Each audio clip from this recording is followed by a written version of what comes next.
Аппарат нь туяа өвчтний эмгэг голонтыг сканердэж байна. PPS эмчилгээний төлөвлөгөөний системд үндэслэн мэс цослын төлөвлөгөөг боловсруулна.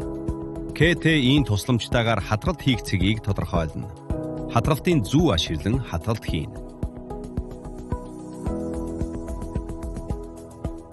Энэ бол цацраг идэвхт йод 125, үр ердөө харандааны голын хэмжээтэй. Үйлчлэх хугацаа нь хагас задралын 3 мөчлөг буюу 180 хоног байна.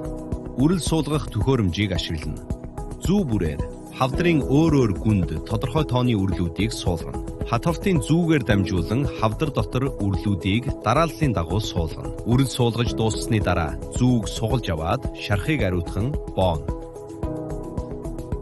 Үрэл нь тасралтгүй 1 цэг 5 см диаметртэй гамма туяаг ялгаруулна. Энэ нь хавдрын эсийн ДНХ-ийн хэлхийг тасалдаг. Хавдрыг хайлуулж, хавдрын эсийг устгах зорилгодоо хүрнэ.